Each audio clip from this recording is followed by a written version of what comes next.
Good morning everybody, it's Monday morning and it's 10 o'clock, so it's time to start this week's devotionals. Still in Luke, although my Bible's not in Luke, my Bible's in 1 Peter. But let's go find Luke. Oh, gone too far. So we are, I believe, starting Luke chapter 23 today, which means we are one chapter, well, two I guess if you include 23, 2 chapters away from the end of Luke. So I'm just going to read from verses 1 to 12 of Luke chapter 23. Then the whole assembly rose and led him off to Pilate, and they began to accuse him, saying, "We have found this man subverting our nation. He opposes payment of taxes to Caesar and claims to be Messiah, a king." So Pilate asked Jesus, "Are you the king of the Jews?" "You have said so," Jesus replied. Then Pilate announced to the chief priests and the crowd, "I find no basis for a charge against this man."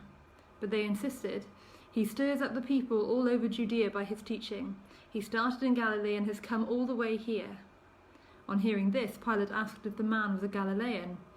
When he learned that Jesus was under Herod's jurisdiction, he sent him to Herod, who was also in Jerusalem at that time. When Herod saw Jesus, he was greatly pleased, because for a long time he had been wanting to see him. From what he had heard about him, he hoped to see him perform a sign of some sort. He plied him with many questions, but Jesus gave him no answer. The chief priests and the teachers of the law were standing there, vehemently accusing him. Then Herod and his soldiers ridiculed and mocked him. Dressing him in an elegant robe, they sent him back to Pilate. That day, Herod and Pilate became friends. Before this, they had been enemies. Hi, Neil. So yeah, it's a passage. It's interesting actually. So I was like, oh, cool. I'm doing like the Pilate scene and the arresting. I was like, I know about that. It's Easter.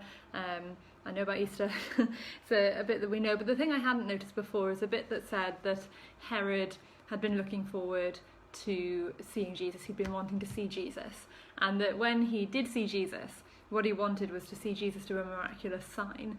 And I think often people, or maybe even the devil, kind of push us into thinking that we need to prove our faith physically, that there should be some kind of miraculous and amazing outward miracle that we can kind of just snap our fingers. I'm not really good at doing that. Snap our fingers and that'll happen, to almost prove that our faith is real. But actually, faith isn't about the outward signs. It's not about miracles, although miracles do happen and outward signs are great. But what the real miracle is, the true miracle, is what changes in our hearts.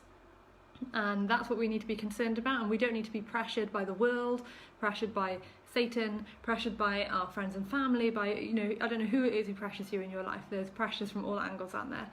We don't need to be pressured into proving our faith. Your faith is between you and God.